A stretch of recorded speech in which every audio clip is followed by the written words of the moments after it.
Hello everyone, कैसे हो सारे के सारे। तो मैं रितेश मित्तल आप सभी का वेलकम करता हूं मंजिल 1.0 में। तो आज से भाई लोग हम लोग अपना क्रैश कोर्स स्टार्ट कर रहे हैं। आज से हर एक चैप्टर को बहुत अच्छे से समझेंगे और एक बहुत अच्छे नंबर से पास होके दिखाएंगे। क्लियर है ना? तो चलो भैया स्टार्ट करते हैं अपने पहले चैप्टर की तरफ। तो आज अपन लोग स्टार्ट कर रहे हैं कोऑर्डिनेशन कंपाउंड, जो बहुत एक कंसेप्चुअल चैप्टर है, स्कोरिंग चैप्टर है। अगर एक बार चैप्टर में ग्रिप आ गया ना यार, तो नंबर कटने वाला नहीं है। क्लियर है? तो अपने लोग स्टार्ट कर रहे हैं लेक्चर नंबर 1 पे। और आ जाओ मैं आपको बेसिक से बताता हूं।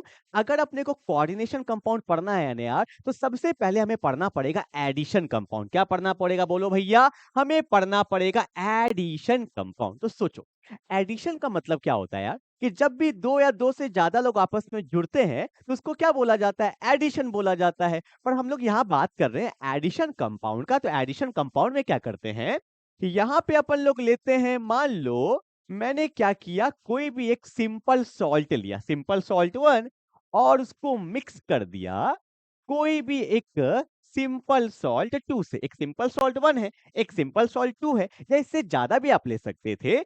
जब ये आपस में कंबाइन होता है ना यार, तो ये पता है क्या बनता है? ये बन जाता है एडिशन कंपाउंड। क्या बन जाता है? Addition compound. when two or more than two simple salt are combined in a fixed ratio। ऐसा नहीं खुला मचा रहे, हर का एक फिक्स रेशियो होगा, तब जाके क्या बनता है भैया? Addition compound. में हर एक चीज लिखवा दूंगा, पहले समझने पे ध्यान दो, ठीक है? अब देखो मैं एग्जांपल से समझाता हूं, बहुत इंपॉर्टेंट। मैंने यहाँ पे लिया KCl, इसको बोलते हैं पोटेशियम क्लोराइड, एक सॉल्ट है। उसको मैंने कंबाइन कर दिया मैग्नीशियम क्लोराइड से, और यहाँ पे वाटर लेते हैं 6H2। ये सब कंपाउंड का ना वाटर मॉलिक्यूल फिक्स है, अपने मन से हम चेंज नहीं कर सकते, ठीक है? और जब ये आपस में कंबाइन होता है तो पता है क्या बनता है? KCl.MgCl2.6H2। ये बहुत एक फेमस एडिशन कंपाउंड है। जो भी मैं एग्जांपल लेने वाला हूं ये सारे इंपॉर्टेंट, इसको समझिएगा, आगे यूज आएगा। इसका नाम पता है क्या होता है? इसको अपन लोग बोलते हैं कार्नालाइट। क्या बोलते हैं? कार्नालाइट। बहुत फेमस है, ठीक है भैया? तो कार्नालाइट क्या है? एक एडिशन कंपाउंड है, क्योंकि यहाँ पे दो सिंपल सॉल्ट आपस में कंबाइन हुए हैं और एक कंपाउंड बनाया है, ठीक है? मैं एक और लेता हूं, वो भी बहुत फेमस है। मैंने ले लिया भैया K2SO4, इसको बोलते हैं पोटेशियम सल्फेट, और इसको कंबाइन किया गया Al2SO4 होल 3, इसको बोलते हैं एल्युमिनियम सल्फेट, और यहाँ पे वाटर होता है 24H2O, ठीक है? अब जब ये कंबाइन होंगे तो क्या बनेगा? ध्यान से देखो, सेम लिखा हुआ है क्या? K2SO4 dot Al2SO4 whole thrice dot 24H2O, ठीक है? जैसे लिखा हुआ था सेम मैंने लिख दिया। और ये बहुत फेमस है, इसको अपन लोग बोलते हैं पोटैश एलम। क्या बोलते हैं बोलो? पोटैश वर्ड आया है पोटेशियम से, एलम मतलब एल्युमिनियम। इसको ना हिंदी में फिटकरी भी बोलते हैं। नहीं होता है, कभी पानी में डालते हैं साफ करने के लिए, पहले के जमाने में बहुत यूज होता था, तो इसी को बोला जाता है फिटकरी, ठीक है? अब देखो मैंने एक और एग्जांपल लेता हूं। मैंने लिखा यहाँ पे, मैंने लिया KCN, साथ में लिया Fe साइनाइड 2, ठीक है? वैसे KCN का यहाँ पे 4 मोल लेते हैं। तो जब ये आपस में कंबाइन होता है तो पता है क्या बनता है? पता है क्या बनता है? ये बनता है Fe साइनाइड 2 डॉट 4KCN, ठीक है? जैसे था वैसे ही लिख दिए। पर ये जब आपस में कंबाइन होता है ना, तो ये इसको हम लोग ऐसे भी दिखाते हैं, देखो K4 Fe साइनाइड 6। देखो वही है, K4 है, Fe है, साइनाइड 4 और 2 6 है, ठीक है? देखो मैंने यहाँ पे तीन तीन एग्जांपल क्यों लिया? क्योंकि अगर हमें कोऑर्डिनेट कंपाउंड तक पहुंचना है तो एडिशन कंपाउंड को स्ट्रॉन्ग करना पड़ेगा। यहाँ पे मैंने तीन कंपाउंड लिया आपको समझाने के लिए। कार्नालाइट लिया, एक मैंने क्या लिया भैया? पोटेशियम लिया आई एम रियली सॉरी। और मैंने क्या लिया? K4Fe साइनाइड 6 लिया। और आप तीनों में देख सकते हो यहाँ पे दो या दो से ज्यादा सिंपल सॉल्ट आपस में कंबाइन होगा और एक एडिशन कंपाउंड यहाँ पे बना रहा है, ठीक है? अब सुनना ध्यान से, अगर मैं बोलूं कि एडिशन कंपाउंड क्या है, इसका डेफिनेशन क्या है, तो आप क्या बोलोगे? when two or more than two simple salt, when two or more than two simple salt are combined in a fixed ratio, ये बोलना जरूरी है, are combined in a fixed ratio, then addition compound is formed, then addition compound is formed। इतना बात clear है? सब लिखवाऊंगा, अब सुनो ना। अब होता क्या है कि एडिशन कंपाउंड को फर्दर दो कैटेगरी में बांटा जाता है। यहाँ पे ये जो तीन कंपाउंड बना है ये दो कैटेगरी में बढ़ जाएगा। एक को हम लोग बोलते हैं डबल सॉल्ट। क्या बोलते हैं बोलो भैया? एक को बोलेंगे डबल सॉल्ट और एक मेरा बन जाता है कॉम्प्लेक्स सॉल्ट। और यही कॉम्प्लेक्स सॉल्ट हमें पढ़ना है जिसको बोलते हैं कॉम्प्लेक्स सॉल्ट बोल लो या कोऑर्डिनेट सॉल्ट बोल लो या कोऑर्डिनेट कंपाउंड बोल लो। ठीक है, तो भैया जो मेरा कोऑर्डिनेट कंपाउंड है वो किसका पार्ट है? एडिशन कंपाउंड का ही पार्ट है। ठीक है, अब जब मैं आपको समझाऊंगा डबल सॉल्ट, कॉम्प्लेक्स सॉल्ट, तब जाके आपको पूरा फंडा समझ में आएगा। पहले जल्दी से ये तीनों एग्जाम्पल को उतार जल्दी से। ठीक है भैया, अभी काम देखना क्या आएगा, तगड़ा काम आने वाला। हो गया। अब ध्यान से देखो भैया, यहाँ पे वही लिखा हुआ है डेफिनेशन क्या, कि व्हेन टू और more than two simple salt are allowed to combine in a fix ratio then addition compound is form. जो मैंने बोला था, क्लियर है ना? अब देखो अगला पॉइंट क्या है कि addition compound is of two types. क्या बोला? Addition compound is of two types, double salt and complex salt. Double salt and complex salt, जो मैंने तीन एग्जांपल लिया था उसमें कोई डबल सॉल्ट है और उसमें कोई कॉम्प्लेक्स सॉल्ट है। अब ये बोर्ड के लिए वीवीआई क्वेश्चन है। आइए स्टार्ट करते हैं, यही से एक्चुअल में चैप्टर स्टार्ट होता है। ध्यान से देखो, मैंने स्टार्ट किया डबल सॉल्ट। डेफिनेशन क्या लिखा है? गोली मारो, डेफिनेशन में क्या लिखा है मैं नहीं ध्यान देना, क्या होता है समझना। देखो भैया, अब खेला स्टार्ट होगा। मैंने लिया KCl dot MgCl2 dot H2O, ये लिया था। ये क्या है? ये है मेरा कार्नालाइट। और कार्नालाइट क्या है? कार्नालाइट एक एडिशन कंपाउंड है। कार्नालाइट क्या है? एक एडिशन कंपाउंड। ठीक है, मैंने क्या किया यार, कार्नालाइट को डाल दिया पानी में। किस में डाल दिया? पानी में डाल दिया। और जैसे ही मैंने कार्नालाइट को पानी में डाला, देखो ना भैया, ये मेरे पास क्या था? ये था मेरे पास जल। जल में जैसे ही मैंने डाला तो पता है क्या हुआ? पता है क्या हुआ? देखो क्या हुआ। जैसे ही पानी में डाले, आपको पता है K पे प्लस Cl पे माइनस टूट गया भैया। K पे प्लस Cl पे माइनस टूट गया। ठीक है, आपको पता है Cl पे माइनस होता है तो 2 है तो माइनस 2 होगा, तो यहाँ पे क्या होगा? +2। Mg किस में टूट गया? +2 में टूट गया।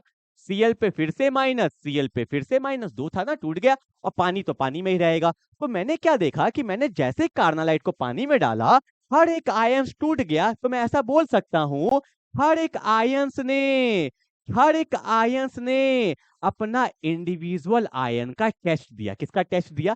इंडिविजुअल आयन का टेस्ट दिया। मैंने बोला कार्नालाइट तुम्हारे पास कौन कौन है? तो सबने बोला कि मेरे पास पोटेशियम है, Cl है, मैग्नीशियम है, Cl है, Cl है। 1 2 3 4 5, इसके अंदर कितने आयंस थे? 5 आयंस थे।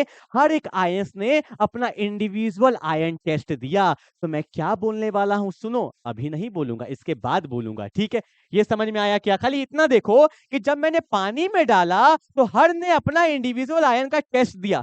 सर दिया तो दिया, तो क्या? अरे तो क्या, अभी बताऊंगा। देखो ना, मैंने फिर से क्या किया, ध्यान से देखो। मैंने लिया था K2SO4 डॉट Al2SO4 डॉट मतलब SO43 डॉट 24H2। ये क्या है? पोटेशियल। क्या है? पोटेशियल। इसको भी मैंने पानी में डाल दिया। किस में डाल दिया? पानी में डाल दिया। तो जैसे ही पानी में डालना, एक बात आपको बता देता हूं, जैसे आपको पता होना चाहिए SO4 पे चार्ज होता है -2, इसको हम लोग सल्फेट बोलते हैं। क्या बोलते हैं? सल्फेट। ये एक सल्फेट एक आयन है। ठीक है, जैसे मैं बोलता हूं NH4, इस पे प्लस होता है, इसको बोलते हैं अमोनियम आयन। ठीक है, ये सब अपने को पता होना चाहिए ना, सल्फेट आयन, अमोनियम आयन। ठीक है, ये सब अपने को पता होना चाहिए। अब देखो ध्यान से, आपको पता है K पे +1 होता है तो यहाँ 2 पे +2 होगा, यहाँ पे क्या होगा? -2। एल्युमिनियम पे +3 होता है, एल्युमिनियम का एटॉमिक नंबर 13 होता है। क्या लिखते हैं? 2,8,3। तो ये 3 इलेक्ट्रॉन निकालना चाहता है, इसलिए एल्युमिनियम पे +3 आता है। तो 2 है तो +6 आएगा, तो यहाँ +6 तो यहाँ -6। 2 पे +6 है तो 1 पे +3 होगा। 3 पे -6 है तो 1 पे -2 होगा। और हमें पता ही था सल्फेट पे क्या होता है? -2। तो मैंने जब पोटेशियम को डाला जल में, तो भैया क्या हुआ? हर ने देखो भैया, के बोलता है कि K पे प्लस टूट गया भैया। सल्फेट पे -2 है, SO4 -2 सल्फेट। के ने अपना टेस्ट दिया, के ने अपना टेस्ट दिया, सल्फेट ने अपना टेस्ट दिया। एल्युमिनियम पे +3 था तो 2 एल्युमिनियम भी अपना टूट गया भैया, सब टूट गए। अरे टूट गए, टूट गए। अब देखो भैया, सल्फेट है यहाँ पे, फिर से देखो भैया सल्फेट पे क्या है -2, फिर से देखो सल्फेट पे क्या है -2, तीन तीन सल्फेट था ना, सल्फेट पे क्या है -2 और वाटर तो वाटर में ही रहेगा। तो यहां पर भी क्या हुआ, सबने अपना इंडिविजुअल आयन का टेस्ट दिया, सब टूट गए। कौन कौन टूटा, के sulphate, aluminium aluminium, sulphate sulphate sulphate. अगर मैं पूछ लेता कि पोटैश एलम में कितने आयन्स है, तो कितने आयन्स है, 1 2 3 4 5 6 7 8, 1 2 3 4 5 6 7 8। तो पोटैश एलम में कितने आयन्स है, ये सब क्वेश्चन पूछा गया। अभी रुको ना, अभी आ रहा हूं कंसेप्ट में, रुको ना खाली। कितने आयन्स है, 8 आयन। यहाँ पे मैंने बोला था कितने आयन्स है, 1 2 3 4 5 आयन्स है। कितने आयन्स है, 5 आयन। अब बस खेला समाप्त होने वाला है क्या, पर जैसे ही मैंने K4Fe साइनाइड 6 को जल में डाला, जैसे मैंने K4Fe साइनाइड 6 को जल में डाला, तो आपको पता है K पे तो +1 होता है, तो 4 है तो यहाँ +4 होगा, यहाँ +4 होगा तो यहाँ -4 होगा। तो क्या हुआ, K पे प्लस, K पे प्लस, K पे प्लस, K पे प्लस। तो चारों K ने तो अपना टेस्ट दिया, पर ये जो डब्बा वाला था जो ब्रैकेट के अंदर है, मजबूत है, नहीं टूटा, ये नहीं टूटा। Fe साइनाइड 6 इस पे -4 है, इसके अंदर कौन कौन था हमें पता नहीं चला। इसने अपना इंडिविजुअल आयन का टेस्ट नहीं दिया, और जो अपना इंडिविजुअल आयन का टेस्ट नहीं देता है, देखो ना भैया ब्रैकेट में है, इसको बोलते हैं कॉम्प्लेक्स आयन। ये कॉम्प्लेक्स है, इसके अंदर बहुत लोग हैं, इसने अपना इंडिविजुअल आयन का टेस्ट नहीं दिया। तो आपको पता क्या चला कि एडिशन कंपाउंड में कुछ तो ऐसे हैं जो अपना इंडिविजुअल आयन का टेस्ट देते हैं, पर कुछ ऐसे हैं जो इंडिविजुअल आयन का टेस्ट नहीं देते हैं। इतना बात क्लियर। चलो भैया रैप अप करता हूं, आ जाइए भैया रैप अप करता हूं। डबल सॉल्ट किसको बोलेंगे, double salt are the addition compound. देखो खत्म कर रहा हूं कंक्लूजन में, क्या कि double salt are the addition compound, carnallite एक एडिशन कंपाउंड था। Double salt are the addition compound which is in aqueous medium, aqueous मतलब जल, which is in aqueous medium give the individual ion test।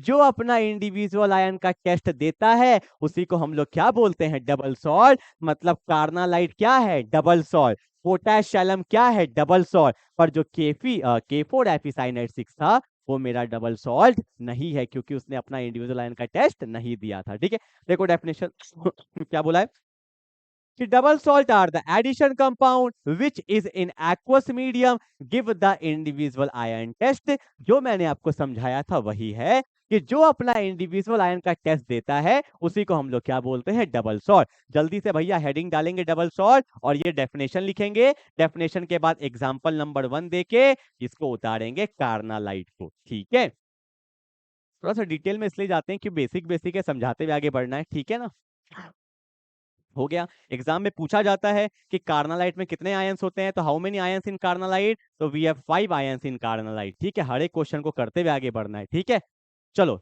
ये लिख लिया पहला point, इसमें एक और पॉइंट लिखो, इसमें एक और पॉइंट लिखो, लिखो सेकंड पॉइंट लिखना क्या सेकंड पॉइंट लिखो, it contains ionic bond. Why ionic, देखो कैटायन है एनायन है, कैटायन है एनायन है, तो आयंस के बीच में जो बॉन्ड बनता है इसको कौन सा बॉन्ड बोलते हैं, आयोनिक बॉन्ड। लिखो it contains ionic bond, it contains ionic bond, it contains ionic bond. लिख लिया भैया 2 पॉइंट। तीसरा पॉइंट लिखो, तीसरा पॉइंट लिखो, it exist in, it exist in solid, it exists in solid or crystalline state, it exists in solid or crystalline state, it exists in solid or crystalline state। ठीक है, कितना point हो गया, 3 point हो गया। एक example हमने क्या लिया, कार्नालाइट वाला लिया। ठीक है, एक ये भी ले लो। पोटैश एलम पूछा जा सकता है कि पोटैश एलम में कितने आयंस होते हैं, तो टोटल 8 आयंस होते हैं, 1 2 3 4 5 6 7 8। और पोटैश एलम भी क्या है, मेरा डबल सॉल्ट ही है। ठीक है, चलो भैया क्लियर है, कंसेप्ट में क्लियर आ गया होगा ना। चलो भैया आगे बढ़ते उतार लिया, ओके। अब देखो, अच्छा एक बहुत फेमस क्वेश्चन है, इसको अभी रुक जाइएगा, ये मैं उस पर समझाऊंगा, कॉम्प्लेक्स में आएंगे तब। ठीक है, एक बहुत फेमस क्वेश्चन बोर्ड एग्जाम में बार बार आता है, मोहर सॉल्ट, ये आपके प्रैक्टिकल में भी पूछा जाएगा। पूछा है calculate the numbers of ion present in मोहर सॉल्ट, और मोहर सॉल्ट भी भैया मेरा डबल सॉल्ट है, तभी ना पूछा है नंबर्स ऑफ आयंस। तो मोहर सॉल्ट भी मेरा क्या है, डबल सॉल्ट। इसका तो फॉर्मूला ही बहुत लोगों को नहीं पता होता है। इसका फॉर्मूला होता है NH4 whole twice FeSO4 whole twice. ठीक है, ये मेरा किसका फॉर्मूला होता है, मोहर सॉल्ट का फॉर्मूला होता है। और इसमें कितने वाटर मॉलिक्यूल्स होते हैं, 6 वाटर मॉलिक्यूल्स होते हैं। It's an very very important formula, आपको पता होना चाहिए कि मोहर सॉल्ट में कितने वाटर मॉलिक्यूल्स होते हैं, तो 6 वाटर मॉलिक्यूल्स होते हैं। अब जल्दी से बताना इसमें कितने आयंस है, जल्दी बताओ कितने आयंस है, जल्दी से। देखो ये अमोनियम है, अमोनियम पे +1 होता है, तो यहाँ पे 2 है तो +2 होगा। तो यहाँ से मुझे क्या मिलेगा, एक अमोनियम मिला एक आयन, एक अमोनियम मिला एक आयन, तो 2 अमोनियम है। Fe तो सिंपल ही रहेगा, ठीक है। वैसे Fe पे चार्ज +2 आता है, ये एक आयन से अभी दिखाऊंगा। सल्फेट है, सल्फेट पे क्या होता है भैया, -2, तो सल्फेट एक आयन है, और यहाँ भी सल्फेट एक आयन है। तो टोटल कितने आयन्स हो गए, 1 2 3 4 5। तो आपको पता होना चाहिए मोहर सॉल्ट में 5 आयन्स होते हैं। अब बोलोगे सर Fe पे +2 क्यों आया, कॉमन सेंस लगाइए थोड़ा सा। आपको पता है सल्फेट पे -2 आता है, तो 2 है तो -4, अमोनियम पे +1 है तो 2 है तो +2, यहाँ -4 यहाँ +2, यहाँ पे भाई खो जाओ भैया, हाँ यहाँ पे -4 यहाँ +2, तो यहाँ पे कितना देंगे, स्टेबल हो जाए तो +2 देंगे ना, तो +2 +2 +4 -4, तभी तो न्यूट्रल होगा। ठीक है, तो भैया Fe पे यहाँ पे चार्ज क्या था, +2 था। तो मोहर सॉल्ट में कितने आयंस होते हैं, टोटल 5 आयंस होते हैं। ठीक है, चलो भैया आगे बढ़ते हैं फटाफट से। कॉम्प्लेक्स सॉल्ट क्या होता है, मैंने पहले ही समझा दिया, तो पानी में जाने के बाद नहीं टूटेगा। Complex salt are the addition compound which is in aqueous medium does not give the individual ion test. देखो क्या बोला है, complex salt are the addition compound which is in aqueous medium does not give the individual ion test. जैसे मैंने आपको example लेके समझाया था, कौन सा वाला, पोटैश एलम। पहले लिखो डेफिनेशन जल्दी से। Complex salt are the addition compound which is in aqueous medium does not give the individual ion test, जिसने अपना इंडिविजुअल आयन का टेस्ट नहीं दिया। ठीक है, लिख लिया आपने, लिख लिया, ओके। कहाँ गया एग्जाम्पल, कहाँ गया, ये वाला एग्जाम्पल उतारो, K4 FeCl6। तो जो डब्बा के बाहर था उसने तो अपना टेस्ट दिया, जो डब्बा के अंदर था उसने अपना इंडिविजुअल आयन का टेस्ट नहीं दिया, उसी को हम लोग बोलते हैं कॉम्प्लेक्स आयन, या कॉम्प्लेक्स सॉल्ट भी बोल देते हैं। ठीक है, या कोऑर्डिनेट कंपाउंड भी बोल देते हैं। चलो हो गया, उतार लिए, उतार लिए। अगला पॉइंट इसमें क्या लिखोगे, देखो भैया जो कॉम्प्लेक्स आयन होता है ना, ये हम लोग आगे पढ़ेंगे, इसके अंदर जो बॉन्ड पाया जाता है उसको हम लोग बोलते हैं कोऑर्डिनेट बॉन्ड। कौन सा बॉन्ड पाया जाता है, कोऑर्डिनेट बॉन्ड। अगला पॉइंट लिखो, इट कंटेन्स, अगला पॉइंट लिखो, it contains coordinate bond, it contains coordinate bond, और मे कंटेन आयोनिक बॉन्ड। ठीक है, और मे कंटेन आयोनिक बॉन्ड। ठीक है, क्योंकि देखो डब्बा के बाहर जैसे कि यहाँ देखो प्लस है, यहाँ माइनस है ना, तो यहाँ पे भी आयोनिक बॉन्ड हो जाता है, और मे कंटेन आयोनिक बॉन्ड, और मे कंटेन आयोनिक बॉन्ड। ठीक है, अगला पॉइंट लिखो, it exist in solid, it exists in solid as well as it exists in solid as well as in aqueous, it exists in solid as well as in aqueous और non aqueous solution. ये aqueous solution में भी, non aqueous solution में भी, solid में भी, किसी में भी एग्जिस्ट कर सकता है। ठीक है, it exist in solid as well as in aqueous और नॉन एक्वस सॉल्यूशन। ठीक है, और एग्जांपल दिखा देंगे K4FeCl6। तो मैंने आपको 4 पॉइंट दोनों साइड बता दिए। एग्जाम में आता है right the difference between double salt and complex salt, तो आप इसमें से कोई भी 2 पॉइंट ले सकते हो। अगर 2 नंबर का आया तो चारों पॉइंट दिखा देना। ठीक है ना, चलो भैया आगे बढ़े। ये मैंने बता दिया numbers of ion present in, ये कॉम्प्लेक्स सॉल्ट क्या होता है ये भी आपको पता चल गया है। चलो भैया आगे बढ़ते हैं फटाफट से। Right the difference between double salt and complex salt, board का फेमस क्वेश्चन है, VVI क्वेश्चन है। आप आराम से लिख लोगे क्या, पहले यहाँ पे कॉलम बनाएंगे, ये मैंने लिखवा दिया, आप वहीं से लिख लोगे। यहाँ पे मैंने लिख दिया, मान लो डबल सॉल्ट है, और यहाँ पे मैंने क्या ले लिया, कॉम्प्लेक्स सॉल्ट है। यहाँ पे ले लिया डबल सॉल्ट और यहाँ पे ले लिया कॉम्प्लेक्स सॉल्ट। ठीक है, पहला पॉइंट तो क्या लिखोगे, वही वाला, कौन सा पॉइंट लिखोगे कि double salt are the addition compound which is in aqueous medium give the individual ion test, और यहाँ पे लिखोगे does not give the individual ion test. ठीक है, इसमें क्या लिखोगे, इट कंटेन्स आयोनिक बॉन्ड, और यहाँ क्या लिखोगे, इट कंटेन्स कोऑर्डिनेट बॉन्ड और मे कंटेन आयोनिक बॉन्ड। ठीक है, तीसरा point, it exist in solid और क्रिस्टलाइन स्टेट, यहाँ क्या लिखोगे, it exist in solid as well as in aqueous और नॉन एक्वस सॉल्यूशन। चौथा यहाँ पे एग्जांपल जैसे कार्नालाइट हो गया, पोटैश एलम हो गया, और यहाँ पे क्या ले सकते हो, K4FeCl6। ठीक है, 4 पॉइंट हो गया।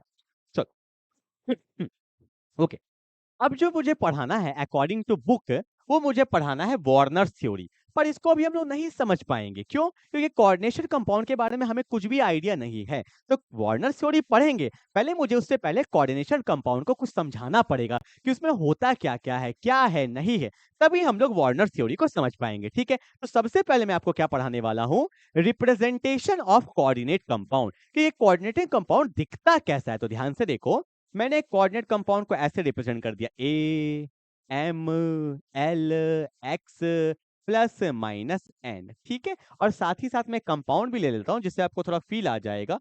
मैंने यहाँ पे ले लिया K4 Fe साइनाइड 6, ये कोऑर्डिनेट कंपाउंड। अभी मैंने एग्जांपल लिया था रिलेट करना। यहाँ पे ए क्या है, के है, एम क्या है, Fe है, एल क्या है, साइनाइड है, एक्स क्या है, 6 है, और जैसे यहाँ पे अगर +4 है तो यहाँ पे ऑटोमेटिकली क्या हो जाएगा, -4 हो जाएगा। ठीक है, अब समझो, जो डब्बा के बाहर होता है ना यार, ये जो डब्बा है, जो डब्बा के बाहर होता है ना, इसको अपन लोग बोलते हैं आयोनाइजेशन स्फीयर। क्या बोलते हैं, बोलो भैया? इसको अपन लोग बोलते हैं आयोनाइजेशन स्फीयर। क्यों बोला आयोनाइजेशन स्फीयर? इसीलिए बोला क्योंकि वो आयोनाइज हो सकता है। अभी देखा था ना, जो डब्बा के बाहर है उसने तो अपना टेस्ट दिया था, पर जो डब्बा के अंदर है उसने अपना टेस्ट नहीं दिया था। और जो डब्बा में होता है, जैसे ये ब्रैकेट के अंदर जो है, इसको हम लोग बोलते हैं कोऑर्डिनेशन स्फीयर। क्या बोलते हैं, बोलो भैया? इसको अपन लोग बोलेंगे कोऑर्डिनेशन स्फीयर। कोऑर्डिनेट है, साथ में है, टूटेगा नहीं। ठीक है, तो डब्बा के बाहर को बोलेंगे आयोनाइजेशन स्फीयर, और जो डब्बा में उसको अपन लोग क्या बोलते हैं, कोऑर्डिनेशन स्फीयर बोलते हैं। ठीक है, अब देखो डब्बा के अंदर क्या है, एक है एम। एम देखो Fe है ना, अभी पढ़ेंगे इसके बारे में। एम का मतलब अगर मैं आपको दिखाऊं तो इसको बोलते हैं सेंट्रल एटम। भैया एकदम बीच में रहेगा, या बोल सकते हो सेंट्रल मेटल। ठीक है भैया, ओके, अभी सबको डिफाइन करना है हमें। एल क्या है, एल होता है लिगेंड। क्या होता है, LIGAND, इसको लिगेंड बोलते हैं। एक्स क्या होता है, एक्स होगा, यहां पे मैं एक बार के लिए बोल देता हूं इसको, इसको बोलते हैं कोऑर्डिनेशन नंबर। क्या बोलते हैं, कोऑर्डिनेशन नंबर। ठीक है, बेसिकली ये बताता है कितने लिगेंड है या कितने डोनर साइट है, कितने डोनर साइट है, अभी देखेंगे हम लोग। ठीक है, और प्लस माइनस क्या होता है, ये तो चार्ज होता है, और इसी चार्ज से हमें पता चलता है ऑक्सीडेशन स्टेट। इसी चार्ज से हमें क्या पता चलता है, ऑक्सीडेशन स्टेट पता चलता है सेंट्रल मेटल का। ठीक है, वैसे मैंने खाली आपको बता दिया, ये K4 ये आयोनाइजेशन स्फीयर है, डब्बा में मेरा कोऑर्डिनेशन स्फीयर है, ये मेटल है, ये लिगेंड है, और ये कितना लिगेंड है ये बताता है, इसको कोऑर्डिनेशन नंबर भी बोला जाता है। तो यहाँ पे कुछ टर्म्स होते हैं जो आपको पता होना चाहिए। क्लियर है? अब एक एक करके सारे टर्म्स को डिफाइन करेंगे और फिर समझेंगे भैया सबका काम क्या है और कैसे कोऑर्डिनेशन कंपाउंड बनता है। ठीक है, जल्दी से उतारो फटाफट से। ये मैंने आपको दिखा दिया कि कोऑर्डिनेशन कंपाउंड में किसको क्या क्या बोला जाता है। ठीक है, चलो अब क्यों बोला जाता है आइए देखते हैं। अरे देखना तो पड़ेगा ना। देखो, अगर मैं बात करता हूं तो सबसे पहले मुझे यहाँ पे आपको बताना पड़ेगा कि जैसे मैंने यहाँ पे लिखा K4Fe, यहाँ पे लिखा भैया साइनाइड 6। ठीक है, तो आपको भी मैंने दिखाया था इसको रिप्रेजेंट कैसे करते हैं, ए यहाँ पे MLX प्लस माइनस एन। ठीक है, तो यहाँ पे जो मेरा M है ये होता है सेंट्रल मेटल। ठीक है, या सेंट्रल एटम होता है। तो ध्यान से देखो, नो नो नो, देखो भैया यहाँ पे मैंने लिखा सेंट्रल मेटल। ठीक है, या सेंट्रल एटम बोल देते हैं। किसको बोलेंगे हम लोग, सेंट्रल मेटल या सेंट्रल एटम? ध्यान से देखो, सेंट्रल मेटल जो होता है वो गरीब होता है, गरीब, उसको इलेक्ट्रॉन चाहिए। पहली बात तो भैया सेंट्रल मेटल कौन होता है, ये इलेक्ट्रॉन एक्सेप्टर होता है, ये गरीब होता है। गरीब का मतलब आप बोल सकते हो ये भैया लुईस एसिड होता है। इसको इलेक्ट्रॉन चाहिए, तभी बैठा है बीच में, सबको दे दो भैया इसको इलेक्ट्रॉन। तो सेंट्रल मेटल क्या होगा मेरा, लुईस एसिड। अगला चीज, सेंट्रल मेटल जनरली हम लोग किसका लेते हैं, डी ब्लॉक के एलिमेंट्स को लेते हैं। किसको लेते हैं, डी ब्लॉक के एलिमेंट्स को लिया जाता है। इसलिए बोला जाता है कि डी ब्लॉक के एलिमेंट कोऑर्डिनेशन कंपाउंड बहुत अच्छे से बनाते हैं। क्यों बनाते हैं, पहली बात तो भैया इसका साइज भी अच्छा खासा स्मॉल होता है, स्मॉल साइज ही होता है। ठीक है, और इसमें क्या होते हैं, वैकेंट डी ऑर्बिटल होता है। ठीक है, या मैं बोल सकता हूं partially partially filled D orbital होता है, या मैं बोलूं एम्प्टी डी ऑर्बिटल होता है। ठीक है, इसी वजह से ये कोऑर्डिनेट कंपाउंड बहुत अच्छे से बना सकते हैं। इलेक्ट्रॉन एक्सेप्ट करते हैं, एक्सेप्ट करेंगे तो बॉन्ड बनेगा, और ऐसे को क्या बोलते हैं? Coordinate bond. क्या बोलते हैं? कोऑर्डिनेट बॉन्ड बोलते हैं। ठीक है, अभी के लिए बस इतना समझना है कि भैया सेंट्रल मेटल क्या होता है? इलेक्ट्रॉन एक्सेप्टर होता है, गरीब होता है, इससे इसको लुईस एसिड बोलते हैं। जनरली डी ब्लॉक के एलिमेंट होते हैं due to small size and vacant D orbital और partially filled D orbital. Clear है? अब ध्यान से सुनो, यहाँ पे ये तो मेरा हो गया सेंट्रल मेटल के बारे में, ये रहा सेंट्रल मेटल के बारे में। पर इसको इलेक्ट्रॉन देगा कौन भैया? कोई देने वाला भी तो होना चाहिए। तो देने वाला कौन है? लिगेंड है। कौन है? लिगेंड है। इसी को बोला जाता है इलेक्ट्रॉन डोनर स्पीसी। क्या बोलेंगे? बोलो भैया। इलेक्ट्रॉन डोनर स्पीसी, इसीलिए इसको बोला जाता है अमीर। और ये मेरा होता है लुईस बेस। क्या होता है? Lewis base. ये लुईस एसिड और ये लुईस बेस। ठीक है, अब ये अपने आप में समंदर है भैया, अपने आप में समंदर है। तो अब स्टार्ट करने वाले हैं लिगेंड। अपने आप में बहुत इंपॉर्टेंट है, ये चैप्टर ही लिगेंड है। मतलब समझ लो, अगर लिगेंड समझ गए तो आधा चैप्टर आपका खत्म हो गया। क्लियर है? जल्दी से समझेंगे इसको, पहले उतार लो। हाँ जी भाई, अजीब दास्तां है ये, कहाँ शुरू कहाँ खत्म। हम्म, हम्म, हम्म, हम्म, हम्म, हम्म, हम्म, हम्म। चलो आगे बढ़े। ओके भैया, आगे बढ़ते हैं। तो लिगेंड का काम तो होता है भैया इलेक्ट्रॉन पेयर को डोनेट करना, ये अमीर है। अब हम लोग पढ़ने वाले हैं क्लासिफिकेशन ऑफ लिगेंड। भैया जो दानवीर होता है उसका बड़ा साम्राज्य होता है। तो देखो भैया, लिगेंड का क्लासिफिकेशन क्या है? तो मैंने इसको डिफाइन कर दिया दो टाइप से, on the basis of charge. On the basis of charge, तो चार्ज में भैया एक होता है नेगेटिव लिगेंड, एक होता है न्यूट्रल लिगेंड, और एक होता है पॉजिटिव लिगेंड। ठीक है, पर हमें जो पढ़ना होता है, जो हमें काम आने वाला है, वो नेगेटिव काम आएगा और न्यूट्रल काम आएगा। तो जो काम आएगा उसी पर ज्यादा ध्यान देंगे ना, क्या फायदा फिर पढ़ के। ठीक है, तो बोलोगे तो हल्का सा बता देंगे, पर नेगेटिव और न्यूट्रल को अपने लोग को ज्यादा ध्यान देना है। अब देखो भैया, खेला तो यहाँ होगा, खेला तो यहाँ होगा। ये है on the basis of density, on the basis of density। Denticity मतलब डोनेट करना, डोनर साइट। अब देखो भैया, कोई एक जगह से डोनेट कर रहा है, कोई दो जगह से एंजॉय कर रहा है, कोई चार जगह से एंजॉय कर रहा है, कोई छह जगह से एंजॉय कर रहा है। तो on the basis of denticity, यही तो बोलो खेला होगा। एक होता है मोनोडेंटेड, मोनोडेंटेड मतलब एक डोनर साइट। ठीक है, अगला होगा बाइडेंटेड, दो डोनर साइड। दो से ज्यादा को बोल देंगे पॉलीडेंटेड। ठीक है, इसमें बहुत इंपॉर्टेंट पढ़ने वाले ईडीटी है, ethylene diamine tetraacid, very important question for the board exam. उसके बाद वेरी वेरी इंपॉर्टेंट एम्बीडेंटेड।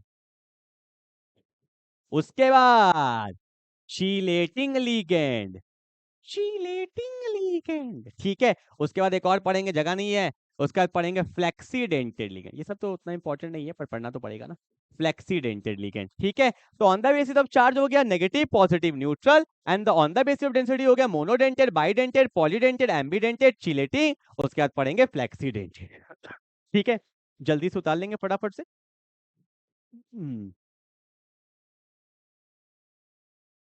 हाँ जी भैया, हो गया।